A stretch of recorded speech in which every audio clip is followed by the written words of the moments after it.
Hello there, my name's Chris Dangerfield. Today we're going to be looking at a fairly well-known Marxist lecturer, considered popular.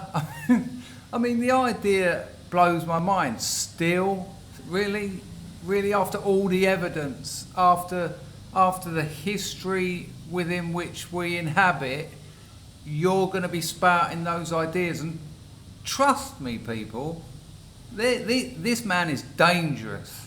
This man hates civilization, hates people, doesn't value people, values some people, those who agree with him. We'll get into it, no doubt we'll get into it. I haven't watched all of this, we'll be watching it together, but I know this stuff enough to know what I'm talking about, and hopefully I'll be able to prove that to you. And after you've seen this, have a shower, get the stain of this filth off of your skin. Roll VT. I can't believe this is even being taught. And that's the end of capitalism. This guy, Richard Wolff, is the preeminent Marxist professor. That's the end of capitalism. Do you know what goes down with capitalism? I mean, have a guess.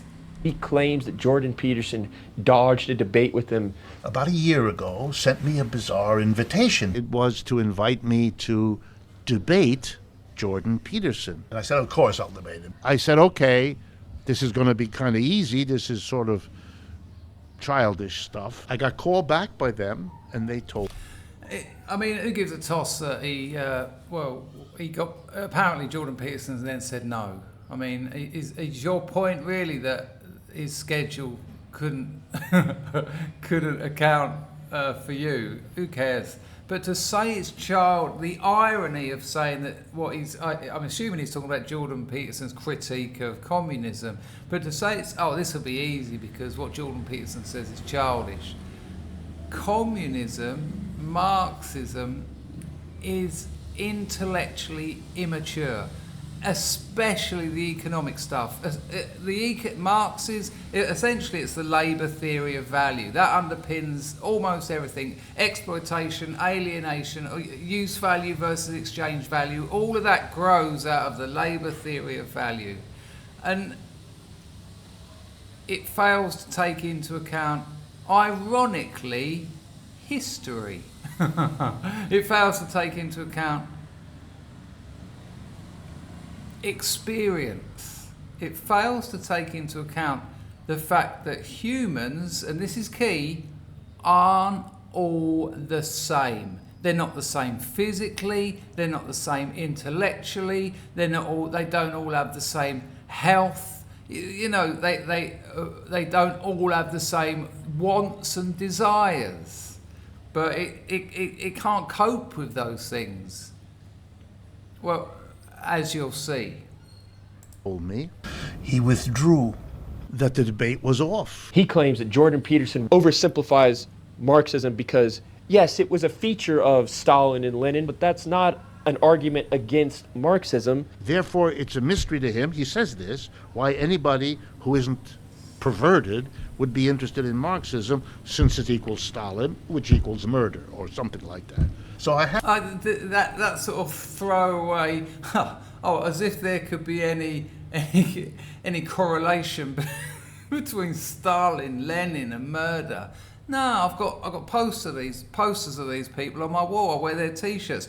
Down at the RCP annual piss up, they're all heroes. I mean, something like that. Have in this ersatz way debated Mr. Peterson. So let's strip all that away and just before we do strip all that away, what an odd angle to take. I nearly had a debate with someone famous. This is clout chasing in the extreme. This is a story of something that nearly happened. And he says there, in an ersatz kind of way, I have debated him. Yeah. No, you haven't. Now, I'm not a particular fan of Jordan Peterson, but this is just someone. Look at me. I'm in that circle. I'm that popular. Now, don't get me wrong. Richard Wolff is quite well known, but not nowhere near the Jordan Petersons of this world. I mean, chill out, mate. Go back, get in line. wind your neck in, shut up, you love murderers. Sorry. Sorry about that, people. It just sometimes comes out when I'm talking about these very dangerous lunatics that are teaching your children. Listen to his own words. It's a logical outcome of the analysis, which is why Marxian economics can't be taught, of course. Because once you lay it out here, and I can tell from your faces, it's kind of straightforward. You can kind of see what ought to be done here. It's not rocket science. Marx explains what he means by exploitation. If a worker during the time he or she works produces more value for the employer than the employer pays them in wages, that's all exploitation means. Right, so that is what exploitation is. That's it. So it's exploitative to be working for wages. And without a doubt, this is what Marxists believe. They call it slave wage labour. If you have a system where one person is prepared to sacrifice so much time, take risks, you know, as an entrepreneur, I can tell you it never stops. Running my business never stops. It's not like at the end of the day I'm like, right, that's it, I've done everything that needs doing. Trust me, I could work 24/7 and it wouldn't be over. It's a different way of approaching the world. Does everyone want that? No. Can everyone do that? No. Does everyone desire that? No. One of my friends who works for me, I said to him years ago, I said, look, you know how to run this business, you know how it works, why don't you set up a business? And he straight away he went, no, not interested. He said, when my work day's finished, I stop. He said, I know you don't. And he knew I didn't because I'd be calling him at 3 o'clock in the morning. Can you help us out? Yeah, slave wage labour. It's evil, people. It's evil for someone to be different to other people and pay them to do a job. Even if they're 17, totally inexperienced, haven't been in the labour game, don't really know how to socialise, you know, that's wrong. No, they should be getting the same as everyone. An inexperienced 17-year-old should be getting the same as everyone. Why wouldn't that system work? It's a nonsense. Yes, there's no point in me paying an employee if the end result does not bring in profit. You have to produce more in every hour than you get paid. Bang, bang, bang, bang. So you have to produce surplus. You have to produce stuff that the owner of the business can sell or make a profit. You can bang your hand and you can say, yeah, or you can just say it like this. You produce more than you get paid, right? Right. You know, this idea that that's somehow inherently bad or evil and not the structure of a business, and an efficient structure at that, it works. It's been proven to work. You know, the idea of management, the idea of senior management, the idea of executive management, it's proven to work. Look at the things we've produced. Look at, you're watching a computer, that was produced using that system.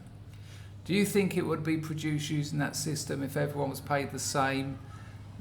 I mean, it's comical. It would be comical if these people weren't teaching children this stuff as not only fact, but emotionally driven, romanticised, glorified fact. One of the things the left has got over the right, and trust me, I know because I've done 7-8 years at liberal arts schools and universities, the romanification of communism would blow your mind. They've got the movies, they've got the stories, they've got the t-shirts, there's a culture around it. And believe me, they love these people. They absolutely adore the likes of Lenin and Marx and Engels. Otherwise, this system doesn't work. Then you get paid. Otherwise, this system doesn't work. Wow. So for those of you, and I have to tell you this because partly you need to hear it and partly I admit I get a kick out of telling you. I think that's very revealing, the fact that he gets such a kick out of telling the students this. And in the student's response, you can see why this would be appealing. Those of you who think that in a capitalist system you're never going to work for anybody who doesn't pay you what you're worth, you don't understand the system you're in. So it's a very appealing story for students, which is why it spreads. That is never going to happen, because that's how this system works. So that when you go home at the end of a workday and you feel vaguely ripped off, it's because you are. You know, when you get home at the end of a workday and you feel knackered, it's because you are. That's why you get paid. You know, one of the sort of cornerstones of Marx's economic theory is the idea that use value. So you produce something that can be used. Let's say you produce a table, but the evil owners of the corporation, the managers and the owners, they change that for it. They turn that into exchange value. I mean, you're probably asking, so what? Because they need to exchange that for money. They need to sell that resource for money, because that's how you run a business. I mean, there's nothing more there, people. That's it. Apparently, that's quite evil to do that. I mean, the irony of the evils of capitalism being changing use value into exchange value, compared to the evils of communism, mass starvation, torture, murder, virtual genocide. I mean, it's just jokes. If it didn't starve people to death and kill them. It is so ignorant. Vaguely ripped off, it's because you are.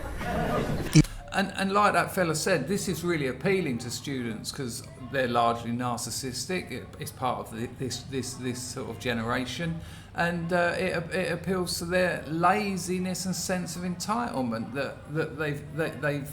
that's been given to them. You know, and also, you know, I remember when I saw my first paycheck, I'm like, whoa, hang on, what's this? Okay, yeah, but it's immature to think it's going to be any other way. And another way has been suggested, but there's a massive pile of bodies behind it. It is so. Feel vaguely ripped off, it's because you are. There's something really smug and unpleasant, but it's because you are.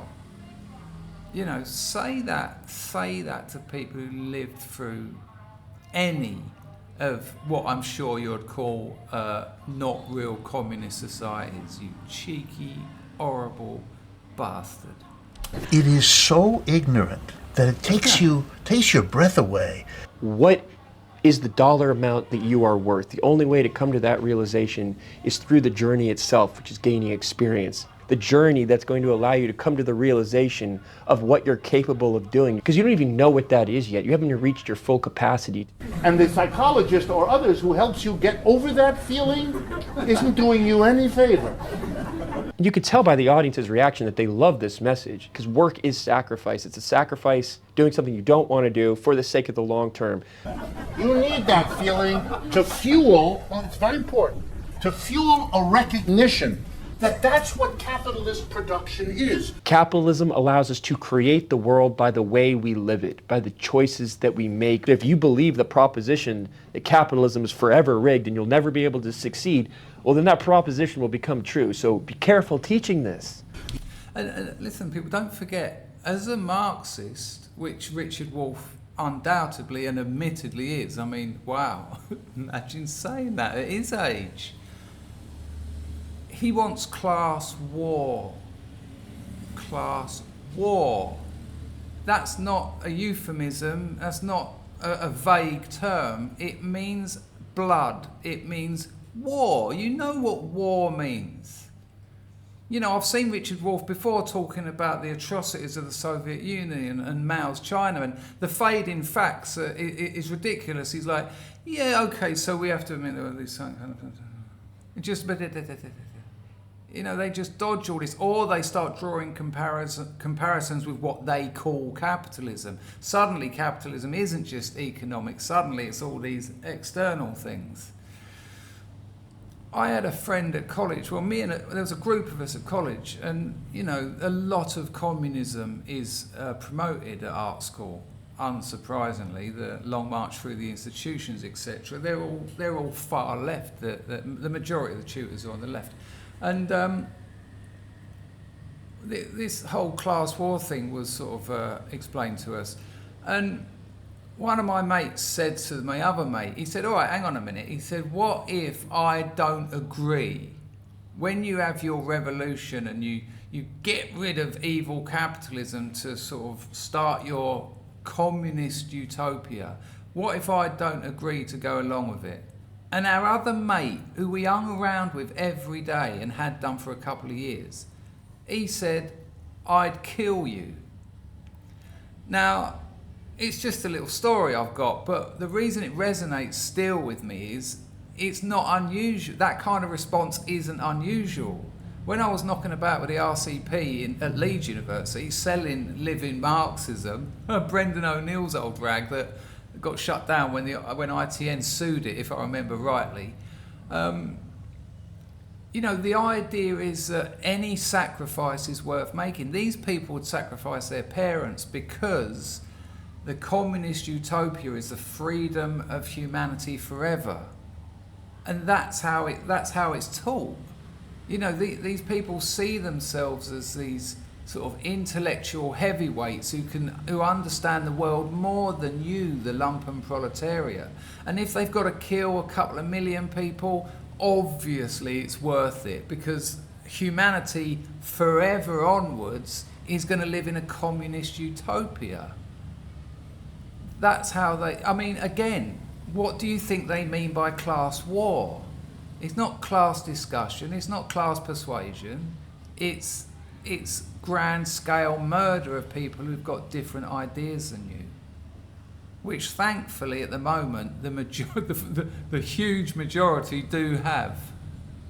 But with people like this educating these clowns, this is why they start keying Teslas, this is why they throw petrol bombs at so-called right-wing fanatics, extremists and all that.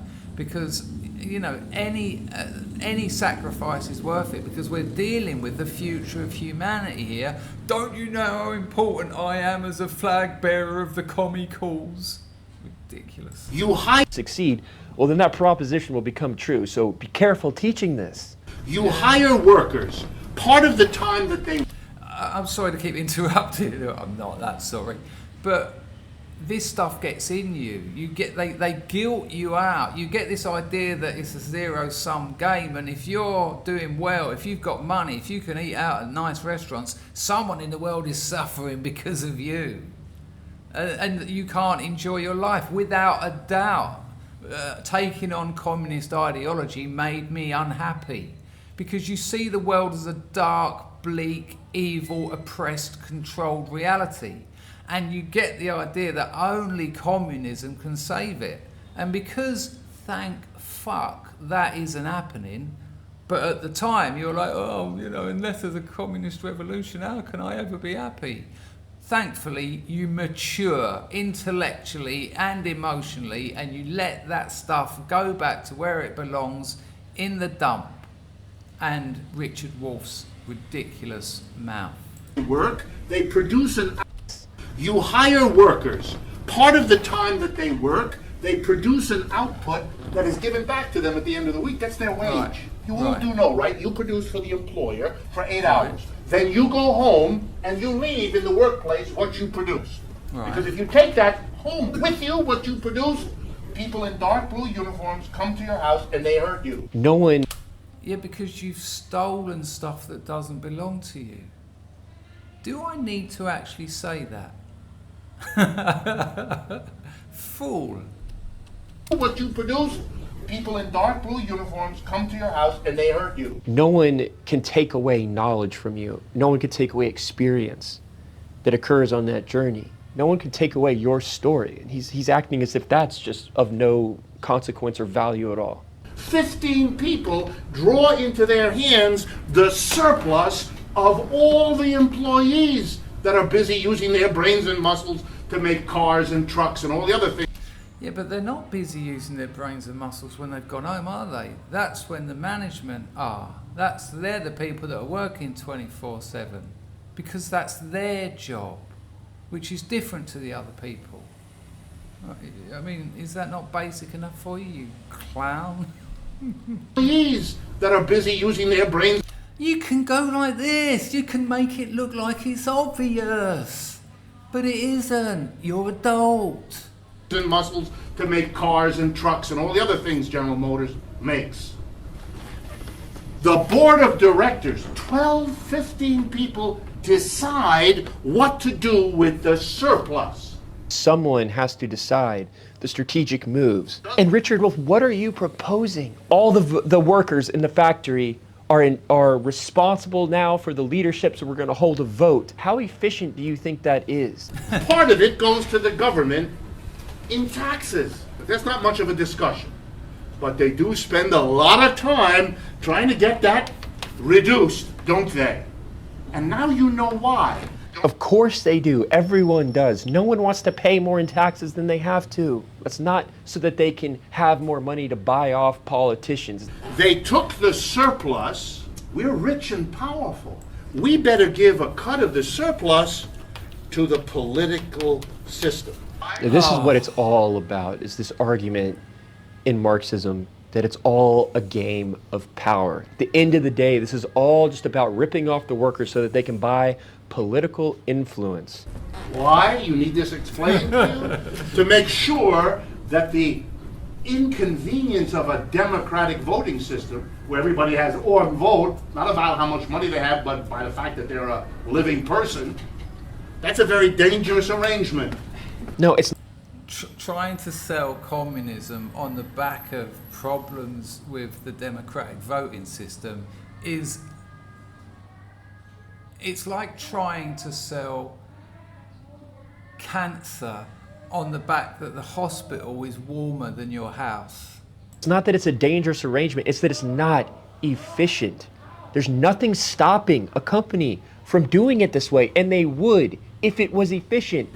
So you can't have this explained to the American people. Because it's This angle, this whole idea that Richard Wolff is putting forward to these students, like, you know, you can't explain this to the American people. This idea that he's selling snake oil, essentially. You know, these students feel special and different. Hang on a minute, this bloke has come here and he's been spitting truths. You know, he's telling us stuff that you can't tell those idiots out there, the lumpen proletariat. No, but now I know it. Wow. You know, I've been gifted with something special here, and they sell it like that. Why do they sell it like that? Because if you actually show them the product, it fails to live up to the marketing. especially in a country where you babble endlessly about democracy. Oh, everything is justified by democracy. That the first question a half-wit would ask is, excuse me, but democracy would mean that the people as a whole would make these decisions. Yeah, that's what you want in a business. That's what you want. You want the workers to be making decisions. I mean, you don't, and even government. Yeah, that's how government should work. Each individual. You know, I hear this thing. I went to Venezuela when Hugo Chavez just got in power, and people would say to me, "Oh, you know, he's making the government up out of plumbers and bricklayers and all that." And you know, my old man was a bricklayer. That trades are the backbone of a society. Do I want them making global trade agreements? Not really. As much as I wouldn't want people who know how to orchestrate a global trade agreement, I wouldn't want them to do my plumbing. This is a question of skills, experience and knowledge, and just dividing that in any whether it's manufacturing a car, whether it's government. It's inefficient, it's stupid, and it doesn't use the best abilities of each individual person. It's just nonsense. Nothing preventing you from Would make these decisions. There's nothing preventing you from doing this model that you're articulating. If what you're proposing Yeah, you could run a business like this. Go on, get your business, get rid of all hierarchies, get rid of all difference of human potential and capability. Let everyone make all the managerial decisions. Sure. Let's see how that turns out for you. Was doing this model that you're articulating. If what you're proposing was more efficient, we would be seeing it occur. The fact that we don't see it proves that it can't compete in a free market. Exactly. There's nothing in the capitalist economic system stopping people from setting up cooperative businesses that work as in the communist ideal. Why don't they exist? I tell you now, they have. They have existed. Yeah. They proved themselves to be inefficient and unable to maintain a profit, and by Us would have to have a way to decide what to do with the surplus we produce, since it shapes the lives we live. And that's the end of capitalism. I'm going to make a movie. Which locations we're going to use, who we're going to cast as the actor, well, that gets opened up to a vote. Everyone on the crew of the movie gets a say in that. It's not practical, it's not efficient, it won't result in a good movie. It just won't work. And he's being generous. It's not just impractical and inefficient, it's stupid, and it doesn't actually utilize the good things about humans. I mean, making a movie is a collective project. Great. Humans together are fantastic. They can achieve incredible things. But some kind of managerial structure has proven itself time and time again. Is it perfect? No. Is there a river of bodies behind everywhere it's been tried? No.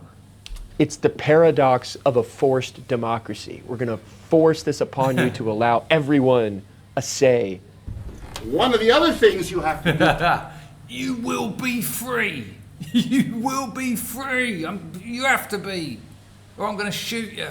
With the surplus is pay managers. Oh my God. What, you're going to give money generated from your labour to the bloke who organised all this, came up with the ideas, worked out the schedules, marketed it, invented it, put everyone together, rented the building that everyone's working in, paid for all the machines, got into debt, took risks, working 20 hours a day. You're going to give him money? What, for all that? That's not work. Things you have to do with the surplus is pay managers. Wow. Managers don't make cars and trucks. If you read Elon Musk's biography, he talks about how he came to the realization that the best managers spend time on the floor speaking with the workers, because the workers provide input on ways that they can make the process more efficient. Elon Musk completely flips this on its head and is proof capitalism allows for what Elon Musk has done to occur. He doesn't even have to make that argument. I mean, setting up my business in the early days, I did everything. I made the tools, I'd done the marketing, I'd done the customer service, I'd done everything because it was a small business. When it got bigger than what I could cope with, I asked people under threat of wages if they wanted to work for me. They said yes, they still are. I mean, I don't produce anything is just ridiculous. You know, take the directors out of most businesses. How long do you reckon that business will work for? He slept on the floor of the allows for what Elon Musk has done to occur. He slept on the floor of the factory. They wouldn't have the faintest idea of how even to start. Untrue. Their job is to do complete. The irony is they did start. They started the business. You fool. I mean, this is the sort of geezer that wants the top jobs in his utopia. And they're psychotic and they're narcissistic.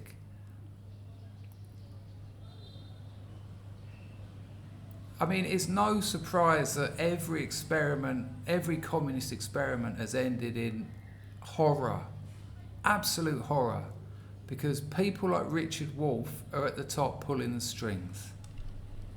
The faintest idea of how even to start. Their job is to do completely other things that don't produce anything. For example, the purchasing manager, what does he or she do? Purchasing. I mean, really, is this the level of your argument? Am I now going to have to explain what purchasing is? No, because he knows, but he's selling a dummy. This is a con, people. It's like stand up. This is the sort of thing a comedian would do. Whoa, purchasing manager. What's that all about, eh? Everyone laughs because it's kind of funny because it's sort of abstracted. That doesn't mean they don't do anything. If you were to say that to a group of purchasing managers, you get no laughs. Don't produce anything. For example, the purchasing manager, what does he or she do? They go and buy the raw rubber and the raw steel and the other things that go into the car. They don't make anything. Yeah, as if there's no value in efficiently purchasing the materials necessary to build the Tesla. They're out there buying stuff. The sales manager, does he make anything? No. No, he sells the products of the workers' labour. Without him, there's no sales, you obvious dolt. What is really frustrating about this bloke is he knows that. He's lying to these students. He knows full well what a sales manager does. He knows full well it's an important part of a modern business. He knows that, but he doesn't care. Why doesn't he care? For the same reason these people will put bullets in their friend's head, because it doesn't matter that he's being deceptive to these students, because he's trying to get them on board to be the dog work of a communist revolution, i.e. dead later. And why? Because then the forever communist utopia will be achieved. He's happy to deceive. This is a recruiting campaign. It's marketing, and it's bullshit. His job is to take the sales manager. Does he make anything? No. Yeah, his money. job is to take Sales. the finished product, the car, and get rid of it. Sell it to somebody. What good is it having the product if you can't sell it? Therefore, there's value in being able to sell that. So you got to have all these people doing this if the enterprise is going to work, but they don't produce any value for you. To say Stupid. that has no value because they're Look how frustrated this fella is. He's got his arse like, because it's so ridiculous and obvious. not physically making anything. Nothing is stopping you from going out and switching up this model and making improvements. What I have just told you is Marx's argument saying everything is about the employer, the board of directors, and the major shareholders. You know, most shares in American companies are owned by a tiny number of people. 1% of shareholders own 75% of the shares. The owners of the company. Right. According to him, in all cases under capitalism, you're getting ripped off. Then explain to me, because I don't work for an employer, and that's only been made possible because of capitalism. Capitalism has resulted in this platform called YouTube, and that's an example of a completely alternative model. But I've only been able to reach that point, working as a teacher, working as a professor, that allows you, you take kind of this pay hit because it allows you more of a lenient schedule to work on other endeavors. At that moment, Marx says something which was a theoretical breakthrough, even though everybody knows that. A tiny number of people make all of the decisions. There's a cost to not having a boss. It all falls on me. I'm in the unknown. People, you get the idea. I'll leave a link to this video and a couple of other Richard Wolff's most ridiculous appearances on the internet. Look into it, check it out, do your best to let people, especially young people, know that this is an absolute nonsense and it ends in horror.